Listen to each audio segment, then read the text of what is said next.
From Geppetto Studios in New Freedom, Pennsylvania, welcome to the Cosmic Geppetto Podcast, your home for inclusive, positive geek culture, where we talk about movies, comics, music, books, and whatever else we feel like. Please welcome your host. Whoops, didn't get a clip for the start. Brad Mendenhall.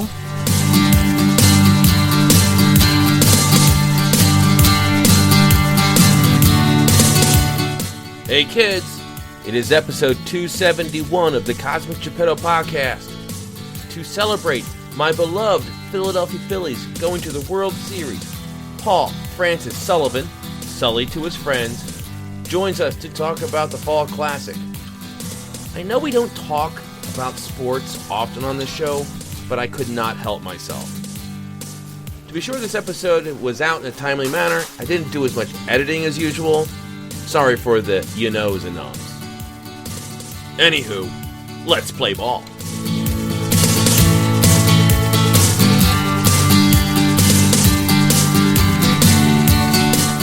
Okay, here's the thing.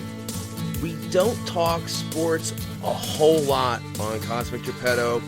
We are definitely much more pop culture, but I am a lifelong Phillies fan, and they're going to the World Series. And I couldn't think of a better excuse to have my good friend Paul Francis Sullivan, Sully, who I talked with before on the excellent Minute by Minute on Bull Durham. You know baseball so well, and I'm so glad to have you back. Sully, thank you for coming on. Oh, you bet. And, I could talk certain pop culture with anybody. Just more movies from the from my childhood and up until the birth of my kids, and after that, the pickings got slim. But I've been the host of just a couple of days ago was my 10th anniversary of baseball podcasting. Over the last 10 years, I've produced and starred in over 2,850 episodes of Talking Baseball over the years. And currently I'm the host of the Locked On MLB podcast. But I'm also, if you're a fan of like the Movie by Minute world, I appear in a ton of those just because I love movies too. So, this is, there's something about sports and movies and Philadelphia and underdogs. I don't know what it is. There may be some movie that would encapsulate that, but this is a very strange postseason on the National League side with the Phillies, the last team to get in, a team that finished just one win ahead of the Milwaukee Brewers, is going to the World Series in a year where there were three teams that won 100 games in the National League, and not one of them made it to the League Championship Series. It was surreal. I remember at the Philadelphia Minute by Minute convention, you were there, and it was awesome getting a chance to talk with you in person. And I asked you, it's like, hey, well, how about the Phillies? And you had this look like, oh, poor Brad. It's funny. I went to a Phillies game the night before, and I had a wonderful time. I'd never been to Citizens Bank Ballpark. I thought the Phillies were going to be a classic fill out the dance card playoff team. I thought they were going to be, I thought they were actually playing quite well, but they were playing tomato cans at the time, which you have to do because they had to make up for lost time. They finished with 87 wins, which is respectable. And I thought they were, at the time, the Mets were on a rampage. The Braves were playing great baseball, and the Dodgers were playing out of their mind. I don't take great shame in saying that I thought one of those three teams, and I actually also thought the St. Louis Cardinals, if there was going to be a surprise team, I thought it was going to be the Cardinals, because I thought they were an extraordinarily talented team with a lot of stars on them. And it's funny that the entire complexion of this year's postseason changed in the bottom of the ninth of the very first playoff game played this year between St. Louis and Philadelphia, as St. Louis had a 2-0 lead in the ninth inning against the Phillies, and it just looked like, okay, this is a superior Cardinals team is going to beat a happy to be here Phillies team. And with one out and nobody on, the Phillies went on a rampage and scored 6 runs, stunned them, won the next game, and really at that moment put the National League playoffs up in the back of their heels. And speaking as a Phillies fan, and especially the hope was you had Joe Girardi as the coach, and it's a proven manager. He's a proven winner, and some money had been spent in the offseason.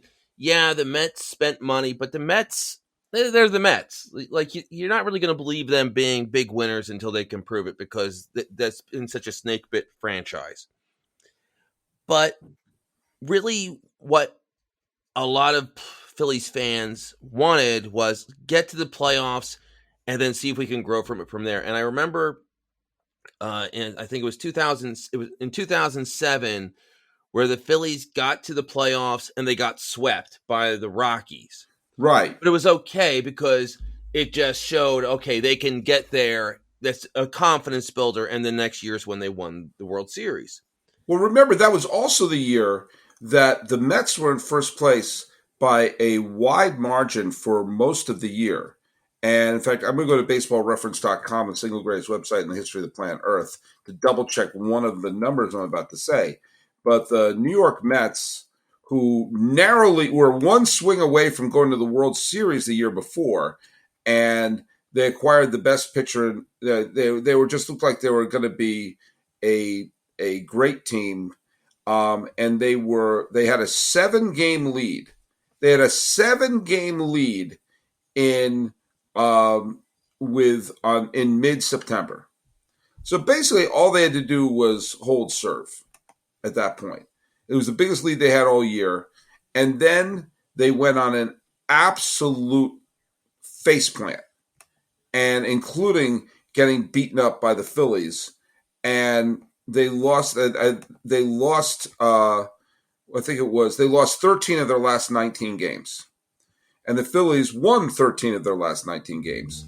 And they flip-flopped. And the Phillies wound up winning the division. Now, they wound up getting clobbered by the Rockies, who were playing they were possessed. Like they went on an unbelievable tear at the end of the season, and the Phillies were the victim of that. But it was humiliating the Mets, and finally getting back to the postseason, first time in a decade and a half. And for a lot of those players, that was you're right, it was the thing that kind of gave them their sea legs. And the next year they went on to win the World Series. I really thought that this was a sea leg season for them. I thought this was like, hey, this is the first time since 2011 that they made it back to the playoffs. They didn't even make the playoffs in the COVID season when everyone got in. So, I looked up and I thought, like, well, kind of condescendingly when I saw you in Philadelphia a couple months ago, I was like, oh, it's cute. You're going to make the playoffs. And it's nice you made the playoffs. But I didn't see this team. I didn't look at. Maybe they caught the Cardinals napping. They went up against a Braves team, defending World Series champion, who was playing like 750 ball for the last 2 months of the season, and playing like they were on a different level. Not a soul in the world saw that Phillies team beating that Braves team, and just like nobody thought the Padres were going to beat Los Angeles. Well, the Phillies weren't playing well they looked flat at the end of the season, and Bryce Harper, it looked like almost a wasted season of Bryce Harper. He wasn't able to play defense. Mm-hmm. He only played 99 games this year. Was out for the thumb surgery. He came back and looked like an average player when he came back. It takes a while to play back into playing shape, and then all of a sudden, he just looked like he was just a monster. Yeah. Schwarber, same thing. He led the league. Kyle Schwarber is such a weird player because he led the National League in home runs. But if he didn't, it was one of those things where if he didn't hit it onto another planet, he looked like he was a below average hitter. Like he hit 210 around there. So all those players catching fire at the exact same time was just stunning to watch. And they played with a confidence where I was at my high school reunion watching Game 4, and the Padres rung up 4 runs in the first inning. And it's funny watching everyone there, and they were all Philadelphia fans. It was the suburbs of Philly, and nobody seemed scared. It's like, there's a whole lot of game left, knowing that team can ring up 4 to 6 runs at any given time. It's funny. You also mentioned the fact that, the Phillies ended the season losing 7 of their last 11 games. They didn't really stampede into it. And the fact that Milwaukee also lost 6 out of their last 10 games was probably the difference. I mean, if Milwaukee had a winning final 10 games, this is yet another year where Philadelphia doesn't have a playoff team, let alone a team that won the pennant. And, I think Harper, it's funny that this is Harper's coming out party in so many ways. I mean, he did have in the 2014 playoffs with Washington, he actually played very, very well against San Francisco when he was with Washington. But it was, the fact of the matter is that he carried this team to the World Series and got great big hits from Rhys Hoskins, and tremendous pitching performances from Zach Wheeler, and Sir Anthony has been fantastic out of the bullpen. They're winning the games where they're supposed to be winning. They beat a very good St. Louis team. They beat an exceptional Atlanta team. If Los Angeles had defeated San Diego, as everyone on the planet thought they would, I don't know how they would have done against the Dodgers. It's tough to beat, to be the underdog 3 straight times. They played San Diego, who, like them, were huge underachievers. I don't know what we're going to make of this Astros series. This Astros team and Phillies team are going to have the exact same amount of rest. This Astros team is great. But again, so are the Braves. And nothing seems to make sense in this year's postseason. From almost a storytelling perspective, it's very interesting the Phillies playing the Astros.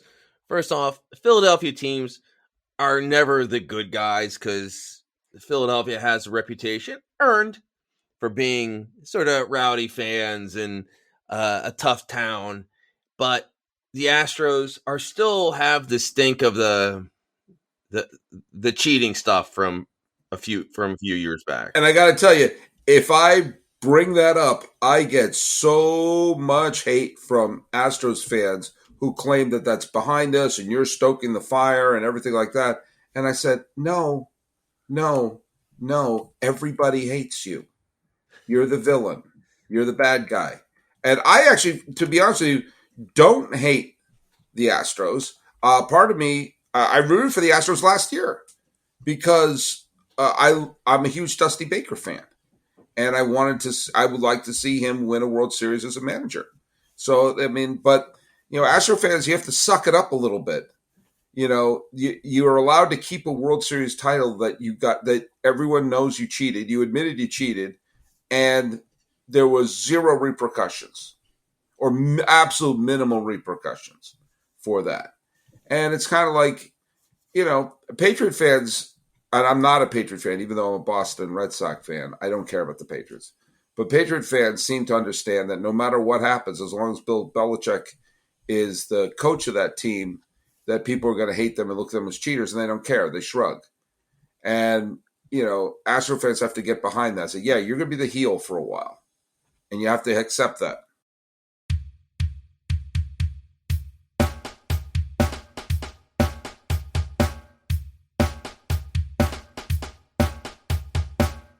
There's nothing wrong with being the bad guy in sports because, hey, the Yankees, their nickname's the Evil Empire. Well, there's a musical called Damn Yankees, for God's sakes. There's no musical called Damn Brewers. No. That's the Major League is about the Indians because they were just so historically bad, and that was the fun stuff. Yeah. The Astros have gotten to the World Series a lot in the last few years. When you're constantly winning, when you're back again, And then you have that black mark, and it's going to take a generation to really remove that. So you're the bad guy. So Phillies are going to be the team that they're going to be the underdog. It's interesting.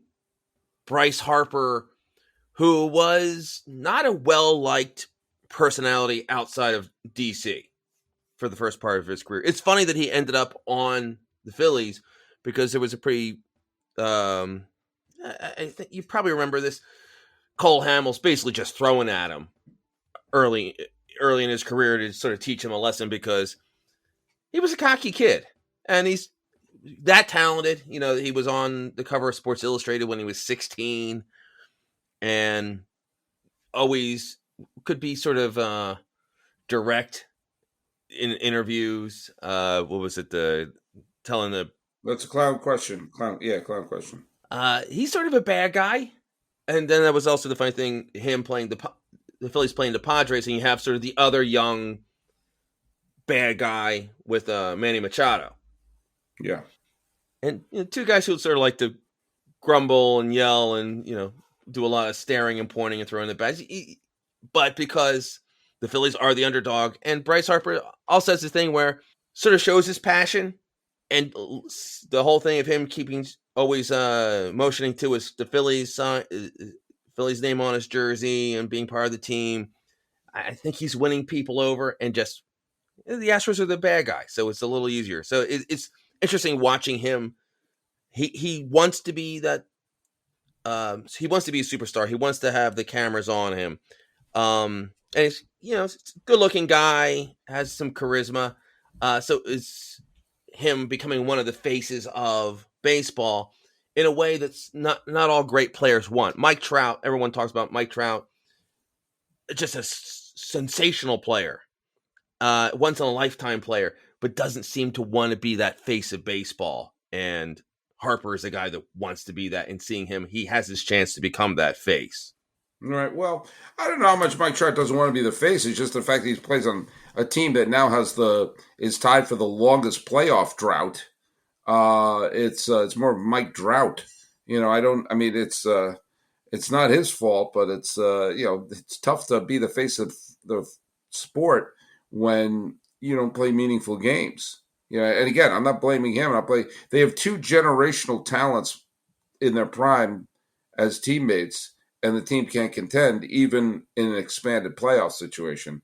But don't get me started on the Angels. Hey, you and I are roughly the same age, right? Yeah, I believe so. I mean, I'm 50. I turned 50. Yeah, I'll be 49 in March. Do you have any memory of the 1980 National League Championship Series? A little. It's funny. That's sort of when my memories began to form. So I remembered more of the Phillies being the champions and all the talk about afterwards. But I do remember some of the highlights of that time. You know what I have on my podcast? I call it the Rule of Seven. And I said around 7 years old is when you get your first real sports memories. And I turned 7 in 1979, and I have memories of watching the 1979 World Series between Baltimore and Pittsburgh. And it's funny how you said you're younger than me, and so that was when you're 7 years old, and that's when you start to form your memories. It's my theory is being confirmed. Like the following football season was when this is a very vivid memory for me. Yeah.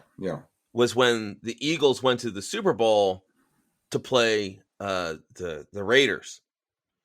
I remember that vividly to this day. And I was just young enough where you can't understand your team losing. So my team's playing in the Super Bowl, and and I don't even think the score was that much of a blowout, but the game wasn't as close as the score made it look. And crying so hard, watching the Eagles just look lifeless and flat and getting crushed by the Raiders.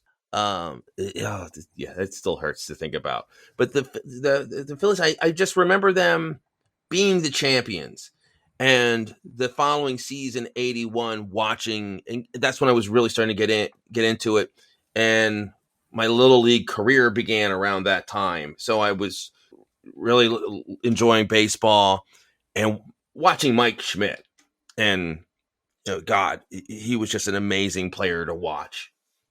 Because especially watching the Phillies now, where you have some players who can hit the ball, the 480 or however many feet it was that Schwarber did, but you're just terrified every time they're on defense, as opposed to Schmidt, who would knock the hell out of the ball, and then his amazing defensive abilities. Right. There's no real well-rounded Phillies like that currently. I have so many relatives who grew up in Wilmington, and they still remain Phillies fans, and so it never occurred to me that the Red Sox could play in the postseason.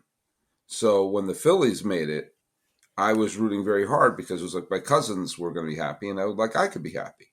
And so I used to impersonate Tug McGraw jumping up and down with his arms in the air, because that was the image. And as a kid, my baseball fantasy was to be the bullpen closer. I thought that was the single coolest job in baseball, was to be the guy who comes out and gets the final out. Oh, well, Tugger was so much personality and charisma and like star power, and he would come out, and I remember like quirky as hell, and also sort of a jokester, and he would actually, I remember he was on the baseball bunch. Yeah, the baseball bunch, yeah, with Johnny Bench, yeah. And Tug McGraw was on it. It's like, well, one thing you gotta learn to do is when you come out, and he would always pat his leg with his glove as he walked to the mound. And it was just like a weird little superstition thing that he would do, the way, and I just remember that vividly. And I remember also, I was possibly in 82, and he had just come off of the disabled list. And it was the first time bringing him in since getting off the DL. And he was walking out to the mound, and he stopped by third base because he was friendly with Schmitty, and actually stopping and asking Schmidt for directions to the mound. Yeah. Schmidt is like, yeah, it's that way. And then he walks to the mound, and there's like the coach and the catcher, and he's like, oh, this is the mound. And such a great character. One of those people where he's a Hall of Famer in the hearts of Philadelphians. Otherwise, no, he wasn't. Career-wise, he was a guy. He was a pretty good closer for a few years.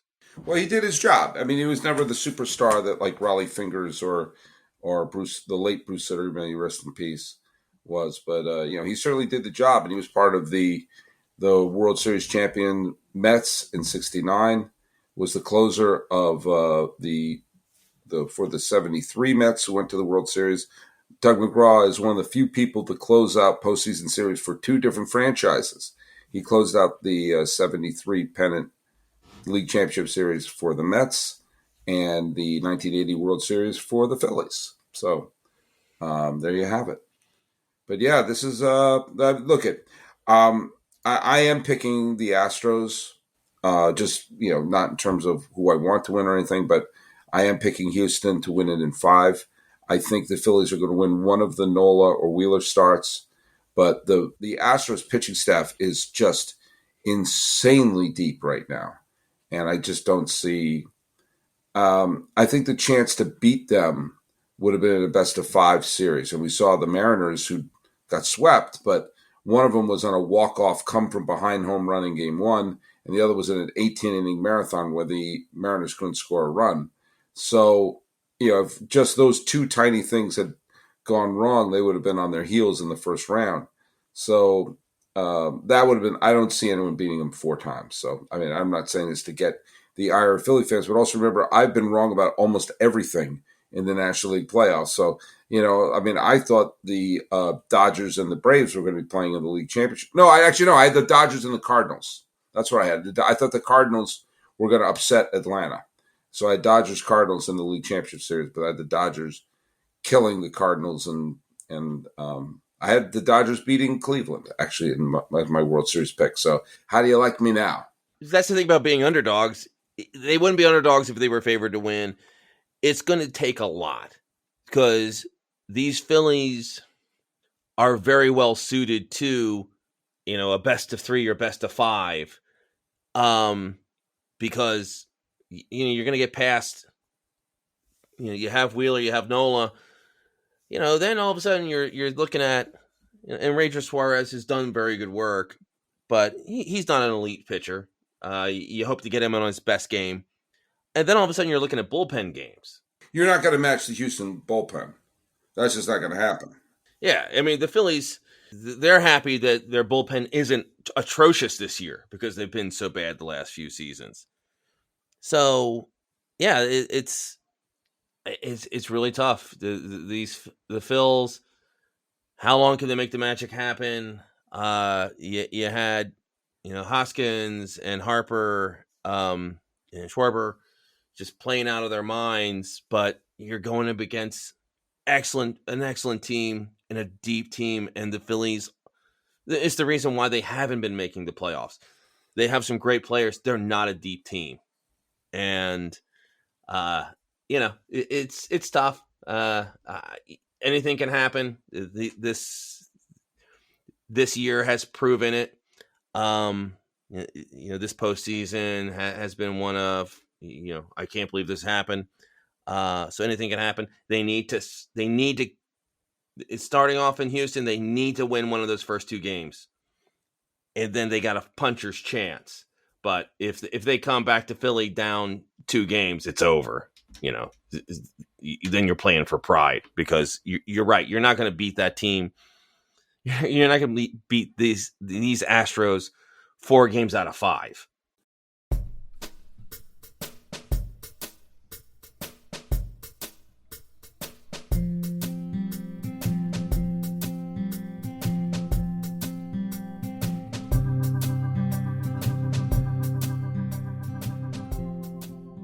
The thing that could be going in Philadelphia's favor is the fact that Wheeler and Nola will be rested and ready to go games 1 and 2. And maybe they'd be able to pitch alongside Verlander and Valdez. And that's why you've seen teams that had great aces in their staff lose postseason series, because it's not that the other pitcher is better than can match them over 32 starts, but they can match them for 1 start. It is imperative for them to get one of the 2 games with Nola or Wheeler to take one of those 2 games in Houston if they want any chance. Who do you see being the MVP of the World Series? Let me think. I mean, obviously you got to give a team like you got to give a player like Harper a chance. Schwarber could go on a roll. If they get a bunch of wins from Wheeler and Nola, that could go a long way. Keep in mind, Alvarez was only productive in 1 game against New York, and Altuve, who had another really fine season, has not been really a factor in this year's postseason. I mean, he did not get a hit in the series against Seattle, even with the extra inning game. He got 3 hits in the series against New York. Are you expecting him to be a 188 hitter for the entire postseason? Hitters hit. Yeah, and eventually hitters replicate the back of their baseball card. And even in last year's ALCS against Boston, he had kind of a lousy series, but hit the huge home run in Game 4 to tie the game in the 8th inning when the Red Sox were 6 outs away from taking a 3-1 lead in the series. He hit the huge home run to tie the game and set up the Astros come from behind rally. So even in that game where he only got 1 hit, he made sure that hit really counted. And I would be very nervous about someone like Altuve.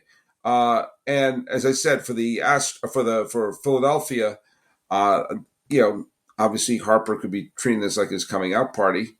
The other thing is it would not stun me to see a Schwarber go on a rampage. Yeah, he's a guy who he has been really great and really frustrating to watch this season because there was a period of time where I believe he was leading the National League in home runs while hitting under 200. Yeah. And then they had him leading off, which was weird because that's not prototypical. Usually you want your leadoff guy to be high average, or at least somebody who takes a lot of swings and builds up counts and gets on base. It was an interesting call. And there was a lot of talk towards the end of the season. It's like, okay, when's the point where because he was slumping. It's like, okay, when's the point where we're going to switch around the order? But they stuck with it. All right, so you think his Astros in 5. As a Phillies fan, I think the Phillies take it in 6.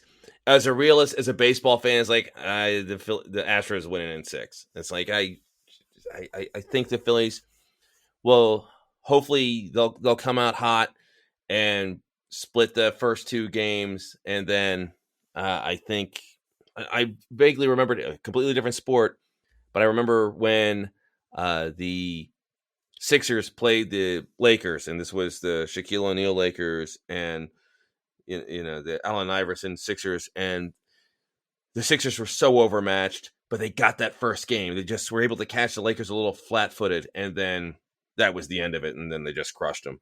So I worry that that's what's going to happen, but I'll be cheering on. My National League champion hat is in the mail. So I'll have that for Friday, and it's gonna be a good series. Hey, I just want all the players to have fun. Yeah, I get it. Yeah, well, look it's gonna be a tough series for Philadelphia, and there's no doubt about it.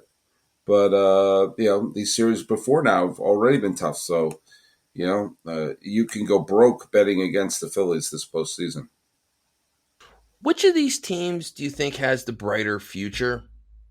Because the Astros have been very good for a while now, and Father Time's undefeated. Yeah, but you know what? I no, I don't think so, because I think they have a lot of young talent on this team. I think they're transitioning. I think you're seeing a lot of when you take a look at, yes, the Verlanders of the world and them are starting to get a little long in the tooth. And although Verlander had a wonderful season this year, but if you take a look at the team right now, Correa walked away, fine. They inserted Jeremy Pena. Alex Bregman's, he's only 28. Kyle Tucker's only 25. Yordan Alvarez is only 25. You look at their pitching staff. Framber Valdez is only 28. Urquidy is 27. Luis Garcia is 25. Christian Javier is 25. The kid Hunter Brown, who's been unbelievable, is only 22. So there's a lot of young talent, and that if some of the older guys, Altuve's only 32. Remember, Altuve's been doing it for a long time. He was an all-star 10 years ago, but he's only 32 years old. So I think this Houston team is going to be good for the next few years, at least the next 2 or 3 years. Now, the Phillies, it's an interesting thing where the Phillies have been, a 500 team and just on the outside of the playoffs for a while. They're a very expensive team. And it was sort of a frustration for a Phillies fan who lives pretty close to the suburbs of Baltimore.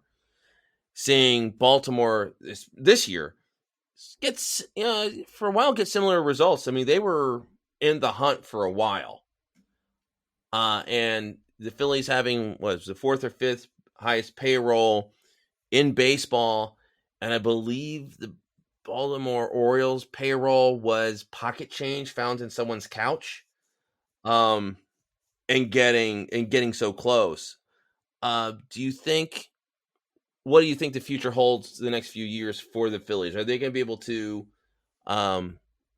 because it's always a question is like, how much more is management going to be willing to spend? And Harper's going to be good for a few more. He's going to be, he'll have the ability to be an elite player for several more years. He's still young. Real Muto is the best catcher in baseball, but it does feel a little bit like you just never know when catching is such a challenging position. and you do wonder when age can catch up. Because as a Philadelphia fan, I saw what happened to Ryan Howard. Right. Well, they kept that team together way too long. They kept doing victory laps. Harper and Schwarber are still under. They're 30, so it's not like they're not old geezers. The thing to remember is that with any team that's run by David Dombrowski is going to spend money and try to win right now. That's what he does. That's why he's won pennants and championships with the Marlins, Tigers, Red Sox, and the Phillies. Wherever he goes, they go to the World Series. But he also is always willing to sacrifice the future to win right now. And we're seeing that happen with this team. So, there's I think this Phillies team is going to be a quality team for the next few years. I just of the two teams, I just think Houston is going to remain elite because the next wave of great Astros have already arrived. All right, so Sully, it's been you've talked about your affection for sports movies and baseball movies. Bull Durham, such a classic. Feels like it's been a while. And I don't complain about these movies, but seems like there isn't enough space in the world of comic book movies and reboots for a good sports movie. When's the last good sports or baseball movie that you can remember? Well, as I said before, I am hypercritical of baseball movies because I'd rather watch baseball. I'd rather watch real baseball than fake baseball. Boxing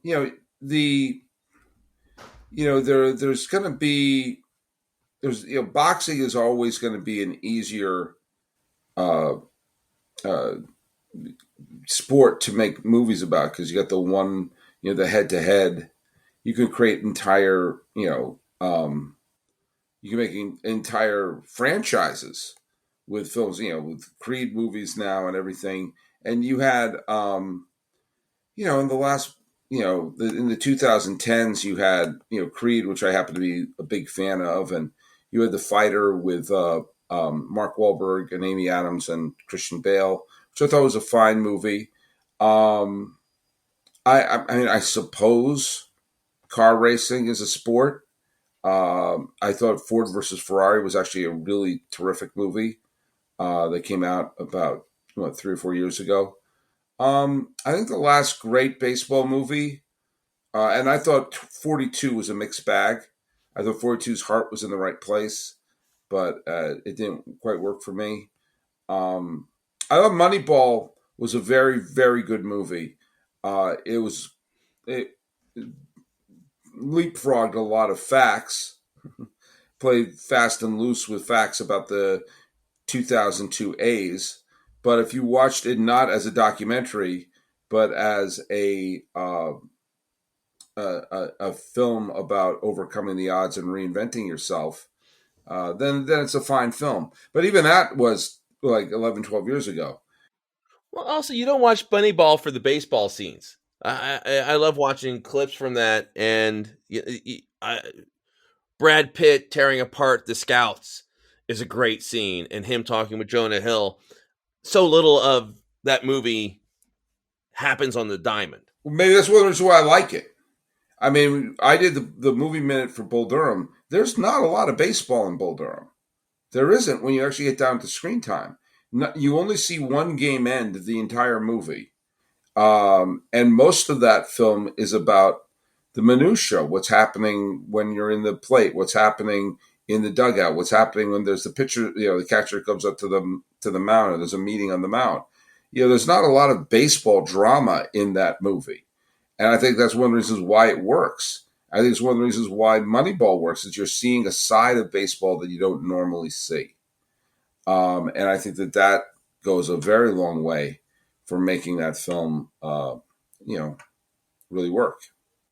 Very cool. Well, Sully, and also just I'm so far behind. Like, I get so far behind in watching movies during the baseball season.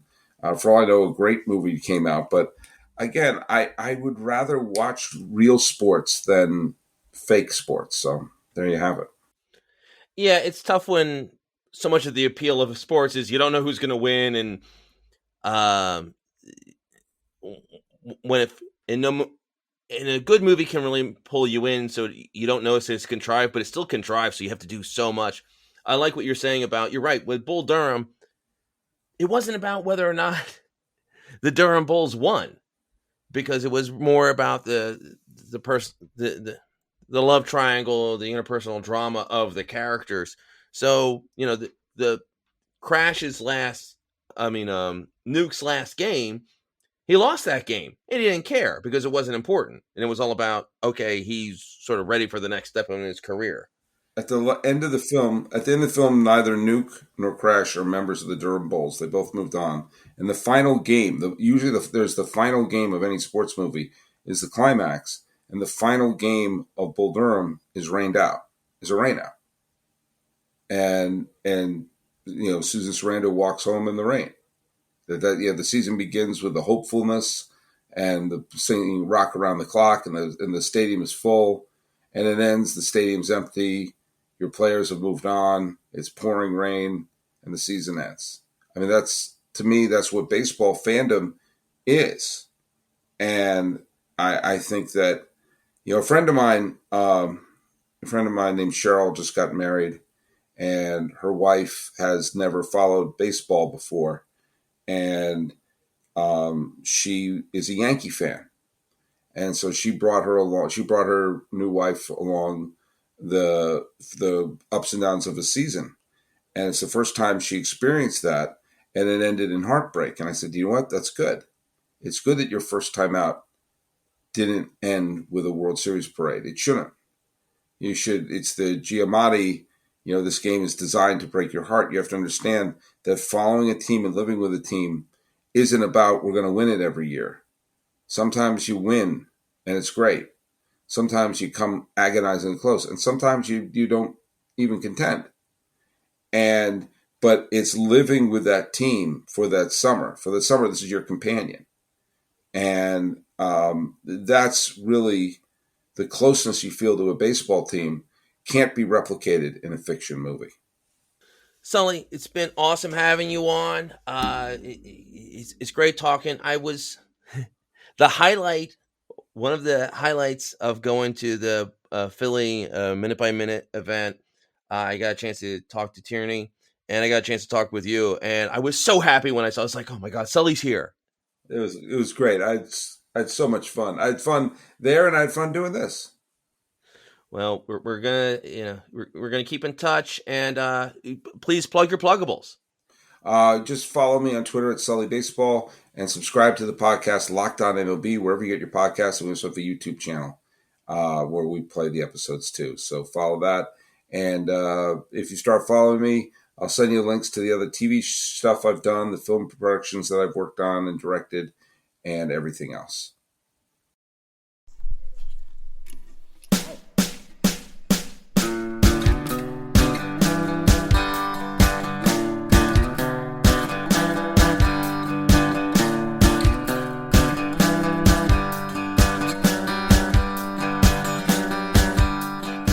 That wraps episode 271. Big thanks to Sully. Such a good guy. I really hope he is wrong about the outcome of the World Series. Next time on the Cosmic Geppetto podcast, I promised it before, but Ray Esposito is really coming on the show to talk about the career of Hugh Jackman. Till then, in the words of Jarve Harden, see you in the funny pages.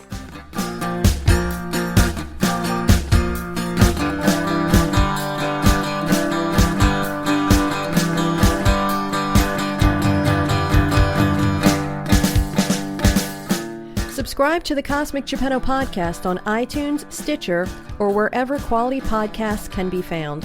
Rate and review us while there. Follow us on Twitter at CosmicGPod, and we will follow you back. Unless you're a jerk. We don't follow jerks. Like us on Facebook at facebook.com/Cosmic Geppetto. We love hearing your ideas for upcoming episodes. Email us at cosmicgeppetto@comcast.net. There's no musical called Damn Brewers.